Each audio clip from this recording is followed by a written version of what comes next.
Muy buenas tardes, sean bienvenidos una vez más a su programa Tejiendo Conocimientos. Como ustedes saben, el programa Tejiendo Conocimientos es auspiciado por la carrera de Antropología y Arqueología de la Universidad Mayor de San Andrés. En esta ocasión, el programa, conjuntamente con el taller T3A, les trae un tema dedicado a la arqueología, pero haciendo énfasis en lo que es la conservación. Como ustedes saben, hay un proceso de investigación en arqueología el cual implica realizar un trabajo de gabinete donde se desarrolla el proyecto y posteriormente se va al campo a hacer el trabajo de recolección de datos, incluyendo también la recolección de objetos culturales y como también el trabajo técnico en los yacimientos arqueológicos. Cabe aclarar de que un objeto arqueológico desde sus inicios, desde su fabricación, su utilización, su desecho y su deposición, y es más, hasta su recuperación, sufren un deterioro constante en su estructura. Es por ello que la conservación del objeto cultural o de los yacimientos arqueológicos es fundamental. En el caso de los yacimientos arqueológicos, la pregunta es, ¿qué se hace después de excavar un yacimiento arqueológico? De abrir una cuadrícula, de tamizar la tierra, recuperar los objetos culturales. Se tiene que hacer acciones de conservación, de preservación. Esa es la pregunta. Entonces, en este programa trataremos de entender y de explicar a la vez de qué trata la conservación y por otro lado la restauración, que son dos términos bien diferentes. Y bueno, para entender mejor el tema hemos invitado a dos especialistas en el campo de la conservación del patrimonio arqueológico, que es la licenciada Irene de la Veris, bienvenida al programa, y en el campo de la restauración de obras pictóricas, al licenciado Telmo Román Gros, bienvenido al programa. Muchas gracias. Producción creo que nos tiene preparado un documental. Mientras producción se prepara con el documental, agradecemos principalmente al licenciado Miguel Pérez por el apoyo que realiza al programa, también al equipo de producción T3A que constantemente hace esfuerzos para que este programa salga al aire. Producción, por favor, con el documental.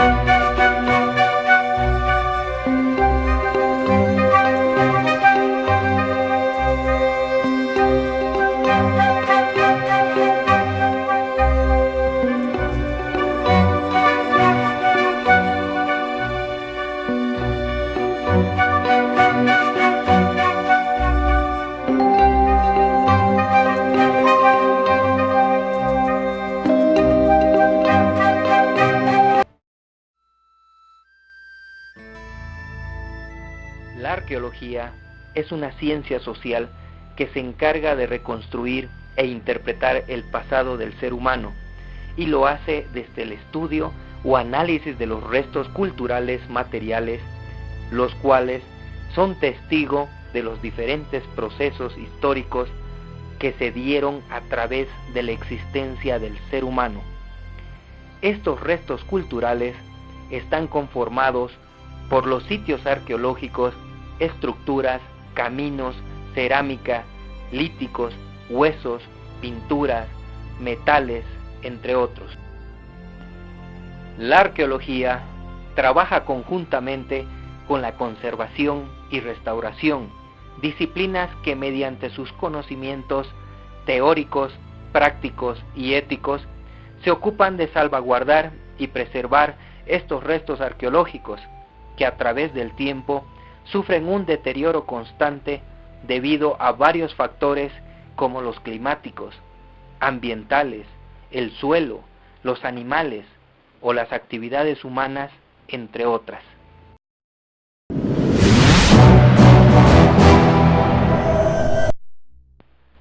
La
Usted está viendo Tejiendo Conocimientos y estamos tocando el tema de la conservación. Bueno, hemos invitado a dos especialistas en el tema y queremos conocerlos mejor, más de cerca. Yo me refiero a la licenciada Irene de la Veris. Yo quisiera saber, licenciada, ¿dónde estudió usted el tema de la conservación del patrimonio? Bueno, primero que nada, muchas gracias por invitarme. Yo he estudiado en Grecia. Ah, en Grecia. Sí, soy griega. Ah, es de Grecia, Sí. bueno. Pero después de haber terminado mis estudios, he permanecido la mayor parte de mi vida en Sudamérica, en diferentes países, y ahora estoy en Bolivia. Por eso habla bien el español. Bueno, lo que se puede. Bueno, licenciado Telmo, ¿usted dónde ha estudiado su especialidad? Usted trabaja con el tema de restauración de, me decía, de pinturas coloniales. De obras de arte. De obras de arte, en realidad. ¿Dónde estudió la especialidad? He tenido la suerte de hacer los primeros años unos cursos en el 77 y el 78 que a través de un programa especial de la UNESCO y de la OEA se han programado los dos primeros cursos de restauración que lastimosamente no se han vuelto a repetir aquí en Bolivia, en el Museo Nacional de Arte. Luego tuve la oportunidad de estudiar en el Cusco, con lo mismo, con restauración de patrimonio cultural. Luego he tenido la oportunidad de estar en España y al final mi especialidad ha sido en Colombia, haciendo restauración de pintura mural. Muy interesante. Bueno, entonces la pregunta para ambos sería, ¿cuál es la diferencia entre conservación y restauración? ¿A mí la pregunta? Sí, yo le pregunto a usted también aporta con lo... Bueno, existe una confusión en lo que es conservación y restauración, sobre todo en los países latinos, por una cuestión lingüística, ¿no? Que en los países latinos se habla de restauración, del restauro, en Italia, en Alemania, en Francia, España, Portugal, y por ende también llega este término a Sudamérica, pero en las definiciones internacionales que se han realizado se define la conservación como toda actividad que mejora la esperanza de vida de un bien patrimonial, mientras la restauración es parte de la conservación, ¿no? Y dentro de la conservación tenemos la conservación curativa, que es una actividad que se realiza directamente sobre un bien patrimonial para curar sus procesos de deterioros. Y la restauración es un acto seguido de esta conservación curativa para recuperar un aspecto visual o una situación física para su estabilidad, ¿no? Y para mejorar la comprensión del observador. También tenemos lo que es la conservación preventiva, que son todas las actividades que se realizan indirectamente alrededor del patrimonio para evitar futuros deterioros, ¿no? Licenciado Telmo, cuando hablamos de restauración aquí en Bolivia, en términos, digamos, generales, ¿hay alguna diferencia o exactamente con lo que es la conservación, digamos, del objeto o no? Bueno, no podemos hablar específicamente de Bolivia. Yo creo que la restauración en realidad es una palabra genérica que tiene básicamente 3 niveles, digamos, ¿no? Hablando sobre el patrimonio. El primer nivel sería, digamos, el que, como acaba de decir la licenciada, que no precisamente el ser humano tiene la posibilidad de interferir físicamente al material, sino a través de la legislación, que en este caso sería la preservación. Son actos que están en torno al bien cultural para proteger de cualquier eventualidad, puede ser climatológica, puede ser cultural o no sé, algo que pueda, es decir, que al objeto o al sitio arqueológico o cultural o lo que fuese, es dar unas normativas en la cual no pueda ser intervenida por ningún punto de vista. Esa sería la preservación. Entonces está, por ejemplo, en un caso, una norma que diga que está prohibido que la gente o que el turista o que se acerque mucho, digamos, al objeto. Esa es una manera de conservar el patrimonio. Esa sería la parte de la preservación. Luego viene la conservación, como también dice la licenciada, es la intervención directa para el objetivo de detener todo agente de deterioro. Ya el objeto está intervenido físicamente, ¿no? Entonces, y la tercera sería la restauración propiamente dicha, no solamente ya de parar el deterioro físicamente, sino restituir la parte estética, que es otra cosa totalmente diferente, que en este caso, ahí sí podría haber digamos, una línea de diferencia entre lo que es la arqueología y lo que es la restauración a partir, digamos, de la pintura colonial. Muy interesante eso. Entonces hablamos de 3 conceptos: restauración, conservación y preservación. En el caso de la preservación, lo que me llama la atención es lo que tiene que ver con las leyes, ¿no?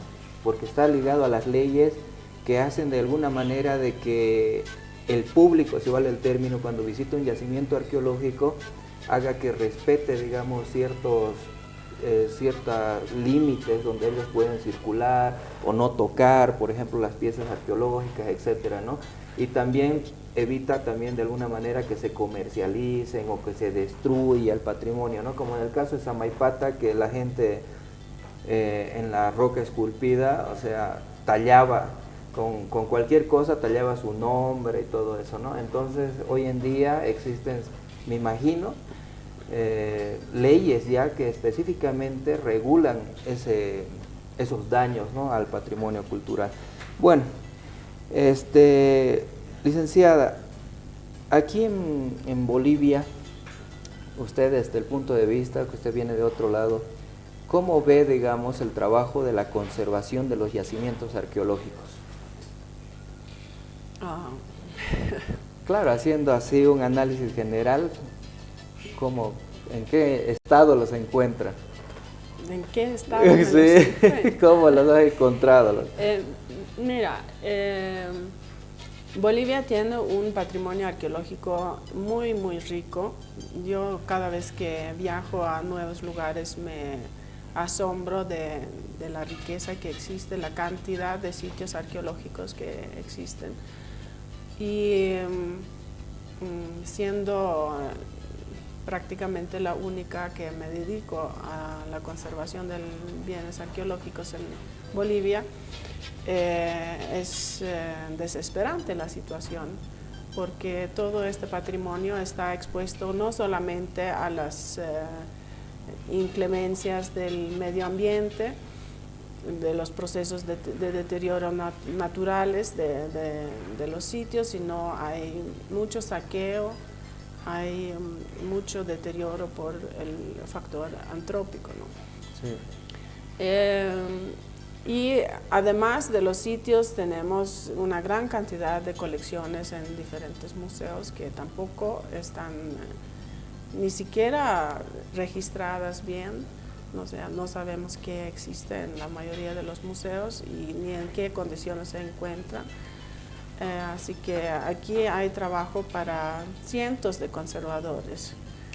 Así que urgente necesitamos abrir una carrera en Bolivia que permite capacitar personas a nivel de grado para atender todo este patrimonio que existe. Ese es patrimonio de los bolivianos y realmente todos los días se pierde, ¿sí? Y eso es una pérdida irrecuperable. Irrecuperable, por supuesto. Bueno, entonces, yo tenía entendido que hay aproximadamente registrados unos 100.000 yacimientos arqueológicos en Bolivia, ¿no?, de los cuales algunos son patrimonio de la humanidad, como el caso de Tiahuanaco, el caso de Samaipata, las misiones jesuíticas, ¿no?, entre otros. Tenemos un corte y ya volvemos.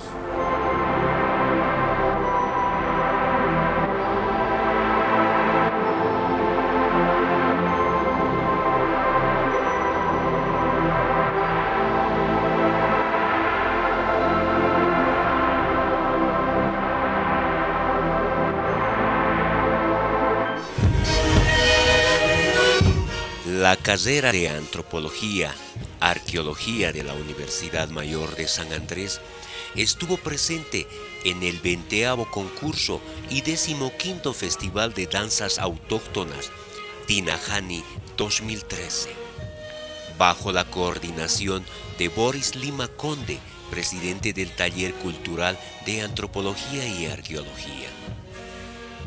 El evento se llevó a cabo en el hermano país del Perú, en la capital ganadera de Puno, ciudad de Ayaviri, el sábado 6 de julio del presente año.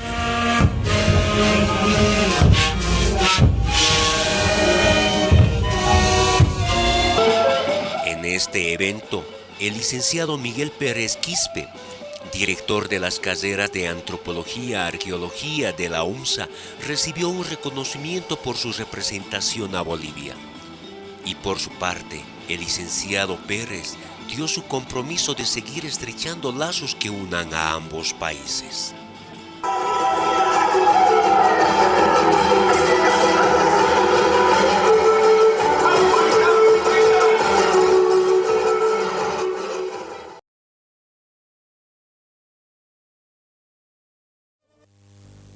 Ya estamos de regreso, amigos. Usted está viendo Tejiendo Conocimientos y estamos tocando el tema de la conservación en yacimientos arqueológicos. Y estábamos hablando en el anterior bloque acerca de la destrucción del patrimonio arqueológico o de los yacimientos arqueológicos en el país que se encuentran en constante deterioro. El licenciado Telmo nos tenía una anécdota para contarnos al respecto. Bien, antes que nada decía sobre esta cuestión de la preservación que debe haber una normativa, por ejemplo, en el caso de que el Estado, consciente de su rol transitorio de Estado, o sea, puede normar, como por ejemplo el patrimonio cultural. El hecho de que sea patrimonio cultural ya es un acto de preservación, ya es un respeto de la ciudadanía hacia ese objeto. Entonces la historia es muy graciosa, ¿no? Es trágica también. Estábamos un día por cerca de Curahuara, donde hay una cantidad enorme de chulpas.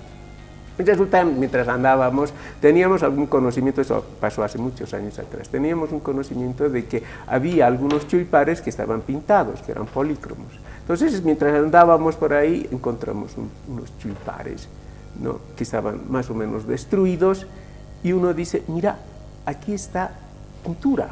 Detrás de esto está pintado, ahí el chulpar está pintado. Sí. Y descubrimos que efectivamente estaba pintado de blanco.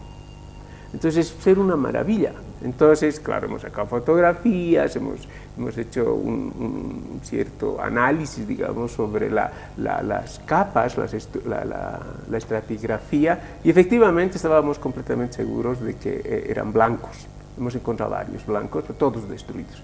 Al poco tiempo descubrimos que efectivamente estaban pintados de blanco, no solamente todo, absolutamente todo, y esto lo había hecho el ejército.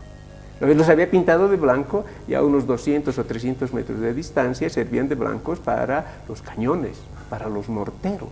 Entonces, claro, ese tipo de conciencia, ¿no?, que parece, es trágico y es anecdótico también, ¿no? Ese tipo de conciencia debería ser que a partir de la educación primaria, como una forma de buscar una identificación nacional, una identificación cultural o lo que fuese, el Estado debería tener en cuenta, ahora que está de moda el Avelino Signani, pero no desde el punto de vista de volver atrás, sino desde el punto de vista de tener presente que hemos tenido un pasado y proyectarnos hacia el futuro, pero no necesariamente repitiendo lo que han sido culturas anteriores.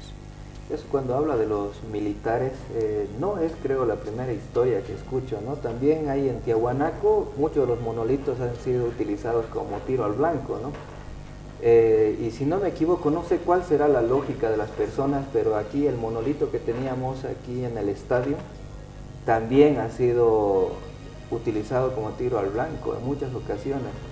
Estábamos hablando con el licenciado Parejas en una ocasión y se había identificado así puntos o daños, digamos, en el material lítico a consecuencia de los impactos de bala, ¿no? Entonces eso es muy común. Licenciada Irene, bueno, ¿existe alguna ética, digamos, como conservador para manipular el material arqueológico? Por supuesto que sí. Sí, hay varias organizaciones de conservadores en Europa y en América también que han escrito la definición del conservador, ¿no? Y en todas se repite más o menos lo mismo, ¿no? De que uno tiene que tener una formación tanto teórica como práctica y una cierta experiencia para poder trabajar sobre un patrimonio real, ¿no? Claro. Por eso también en las escuelas de conservación nunca se empieza por trabajar sobre piezas originales, ¿no?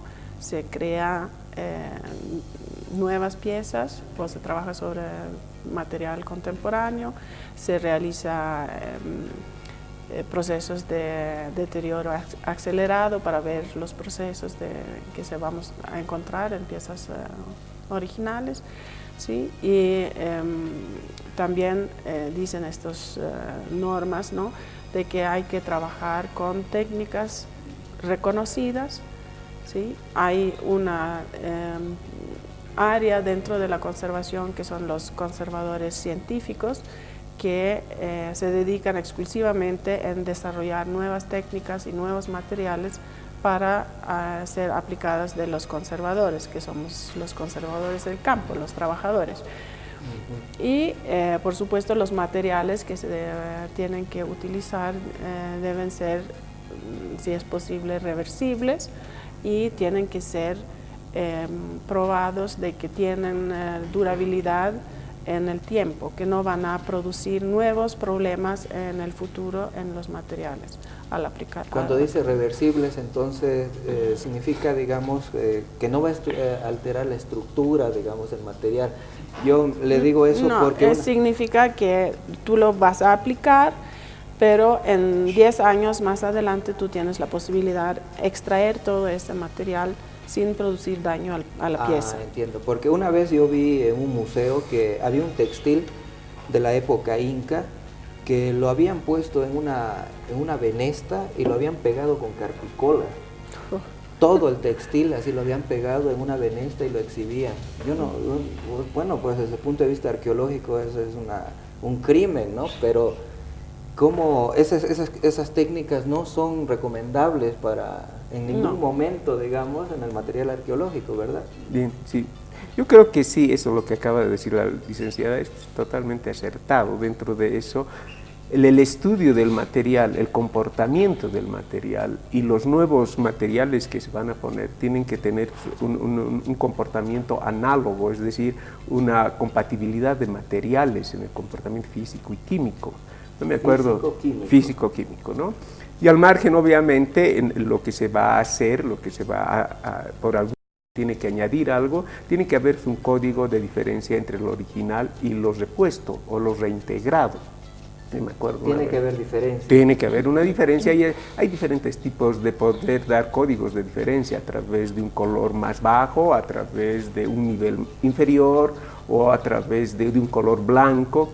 No sé, hay diferentes formas de poder clasificar lo intervenido y lo original, ¿no? Cosa que el espectador, el sujeto, el que va a observar, pueda definir de una sola vista cuál es lo original y cuál es lo intervenido, pero a la vez tiene una imagen de lo que ha podido ser, ¿no? Y en lo ético, justamente en eso de lo que ha podido ser, me imagino, todos los restauradores, conservadores, hay un dicho bien interesante donde dice, donde empieza la hipótesis, termina la restauración, ¿no? Porque en el momento en que uno comienza a poner de su cosecha, de su imaginación, así ha podido ser, entonces desde ese momento comienza a tergiversar la historia y a pesar de que pueda ser parte original, lo que se ha añadido puede darnos una imagen totalmente tergiversada de lo que ha podido ser, ¿no? En ese caso, por ejemplo, en eso de la compatibilidad y sobre lo que ha podido ser, me acuerdo una vez que he visto en el Cusco, cerca del Genco, un inca, ¿no? un muro en el cual en ese muro le habían aumentado, después de un tiempo, se habían caído unas piezas. Estas piezas líticas grandes las han vuelto a colocar en su sitio, ¿no? Entonces, al momento de colocar en su sitio, y para asegurarse los arqueólogos o seguramente el conglomerado de profesionales que tenían que encarar esta restauración, le han aumentado cemento. Entonces el cemento es totalmente incompatible con la piedra. Entonces obviamente ha llegado un momento en que esto se ha caído.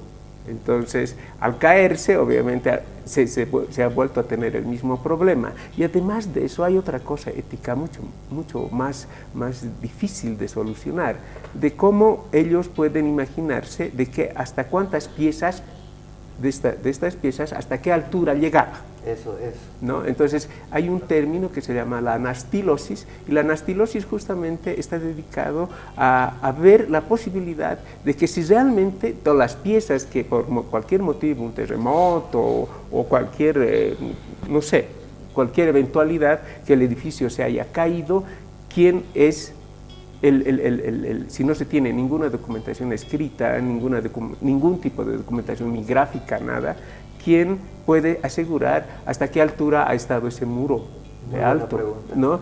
Eso es lo que pasa también en Tiahuanaco. Hay algunos lugares en algún momento que se han repuesto los muros, pero ¿quién dice hasta esa altura estaba? ¿Quién? Entonces, ese atrevimiento, digamos, no un atrevimiento voluntario, digamos, con la mejor gana, pero sí nos da en algunos momentos en Tiahuanaco que esos muros no sabemos si realmente estaba a esa altura. Entonces, nosotros, como cualquier turista normal, común y corriente, va y dice, bueno, esa altura tenía, os queda asombrado, que es una falsedad que se está mostrando, ¿no?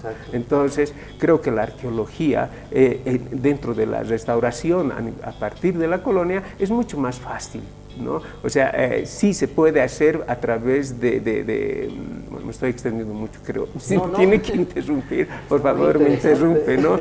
Entonces llega un momento en que en la arqueología es mucho más complejo, es mucho más complicado, es mucho más difícil. Por eso entonces, ante la duda, es mejor abstenerse, ¿no? Entonces, si uno duda, es preferible decir, no, aquí yo no me meto, ¿no? Porque justamente no está hablando, porque no está interviniendo en un material que es de su propiedad.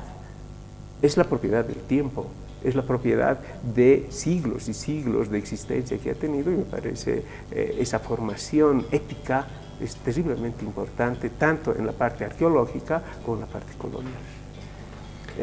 ¿Sí puedo Sí, por favor, Irene. A ver. Bueno, en la conservación hablamos también que menos es más. Sí, es una que tenemos en la conservación, que menos es más, que significa que mientras menos haces, es mejor para el patrimonio. Yeah. Porque en realidad lo que estamos buscando en la conservación no es solamente preservar el material físico para una observación visual, sino este material físico contiene información, y ese es lo que, y valores, ¿no? Significados, que esos son los que tenemos que preservar para el futuro, para que investigadores, arqueólogos, historiadores, lo que sean antropólogos, pueden estudiar este material con toda facilidad y obtener una información verídica, ¿no? Auténtica. Porque al hacer intervenciones muy agresivas se tergiversa esta autenticidad de la información, ¿sí? Puede cambiar totalmente, podemos llegar a tener resultados que no corresponden, ¿no? Claro. ¿Cuál sería entonces el protocolo, ¿no? O los pasos a seguir para intervenir en el tema de conservación en un yacimiento arqueológico, ¿no? A ver si alguien me puede explicar. Yo creo que es general, no solamente por lo arqueológico, yo creo que es en toda intervención que se debe hacer. Creo que la documentación gráfica, fotográfica, y ahora con la tecnología, a través de ese estudio previo, el diagnóstico que tiene que hacerse, sin necesariamente tocar a veces, si es necesario hay que tocar la pieza o el sitio. Entonces yo creo que esa documentación previa es muy importante, ¿no? Entonces, y seguramente va a haber también una documentación anterior, una bibliografía o un libro o investigaciones previas que se han hecho. Yo creo que los métodos, el paso sería, obviamente, primero documentarse todo lo que se pueda, ¿no? Analizar el objeto en cuestión y posteriormente proponer qué es lo que se va a hacer, ¿no? Sería un consejo multidisciplinario en el cual puede estar seguramente un arquitecto, puede estar un restaurador, puede estar un químico. El químico en algunos momentos es parte fundamental de este grupo multidisciplinario, ¿no? No sé quiénes más podrán estar dependiendo el sitio, el lugar o el objetivo, hacia dónde está dirigida la conservación o la restauración, y después de la discusión, del debate, qué es lo que se va a hacer con este patrimonio. Entonces seguramente al final el que va a estar encargado de eso va a ser el restaurador o el conservador, o en este caso el arqueólogo, el que va a ser encargado, el que tiene, digamos, las capacidades, las destrezas en el manejo de los materiales, ¿no? Y eso sería más o menos, a grosso modo, me imagino que no es ni en arqueología, ni en restauración colonial o obras contemporáneas, hay diferencias. Creo que todos más o menos andamos sobre el mismo sistema de trabajo. Yo rescato de sus palabras lo que es el término multidisciplinario, ¿no? Porque realmente yo me preguntaba, ¿no?, si un arqueólogo actúa en el tema de conservación en un yacimiento arqueológico o un objeto arqueológico, no es suficiente.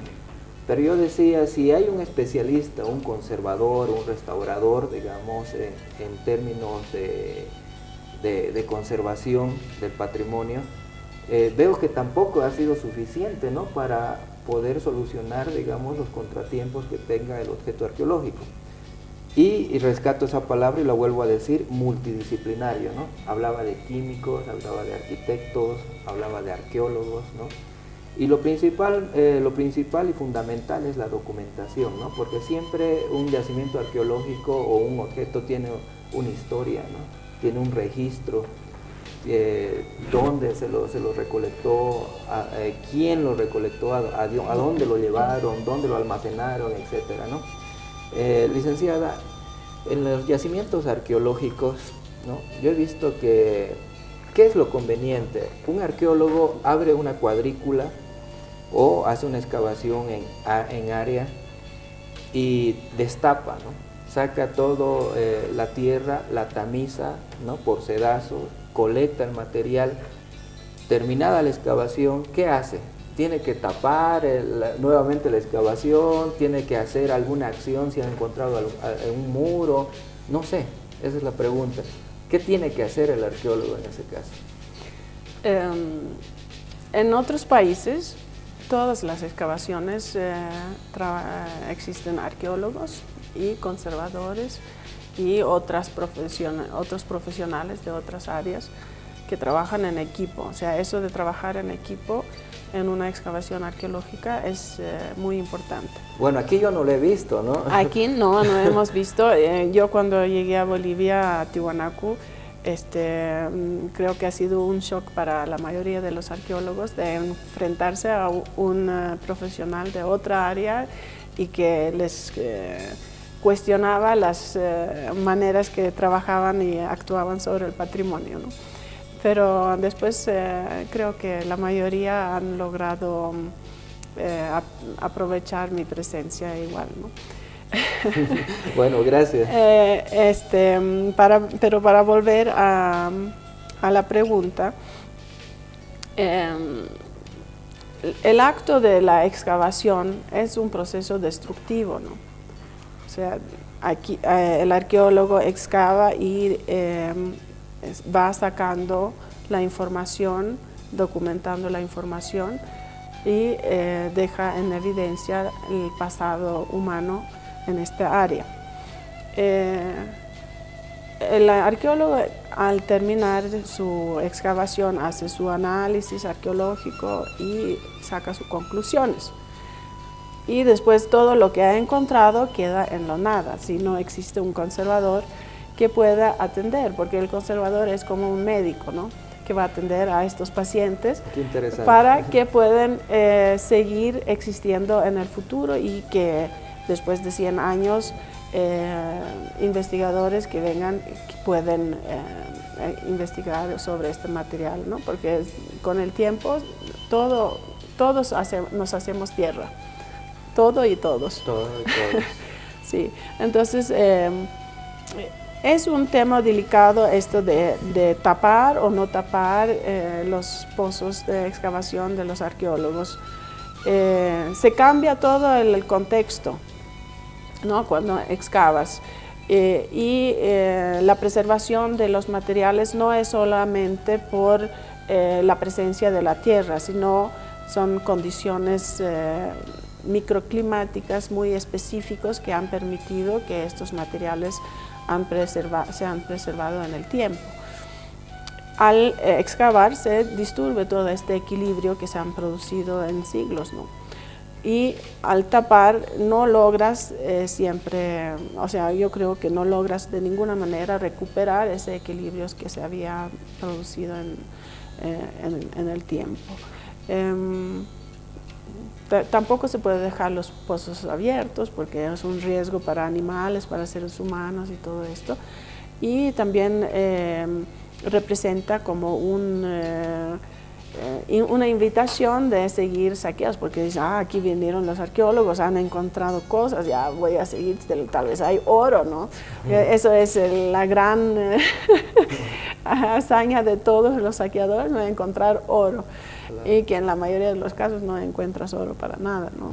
Sí. Fragmentos de cerámica, unas lascas líticas que para uno que no tiene conocimiento de arqueología no les puede decir nada, no les puede dar ninguna información y eso perjudica futuras investigaciones arqueológicas. Bueno, en síntesis, un yacimiento arqueológico sufre daños por el clima, las actividades de los animales, actividades antrópicas, el agua, ¿no?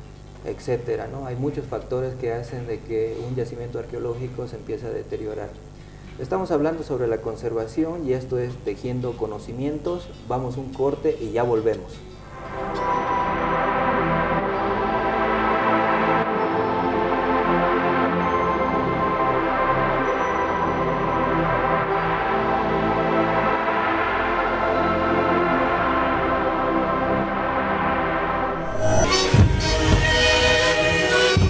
La carrera de Antropología, Arqueología de la Universidad Mayor de San Andrés estuvo presente en el 20º concurso y 15º Festival de Danzas Autóctonas Tinajani 2013, bajo la coordinación de Boris Lima Conde, presidente del Taller Cultural de Antropología y Arqueología.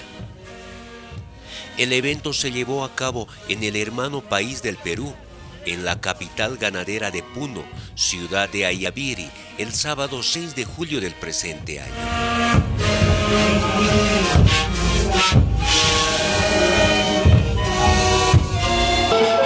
En este evento, el licenciado Miguel Pérez Quispe, director de las carreras de Antropología, Arqueología de la UNSA, recibió un reconocimiento por su representación a Bolivia. Y por su parte, el licenciado Pérez dio su compromiso de seguir estrechando lazos que unan a ambos países.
Ya estamos de regreso, amigos. Usted está viendo Tejiendo Conocimientos y estamos con el tema de la restauración y hemos invitado a dos profesionales en el campo para que nos expliquen un poco, y hemos visto en los anteriores bloques, acerca de los conceptos de restauración, conservación, preservación, cómo se tratan los yacimientos arqueológicos o los objetos culturales.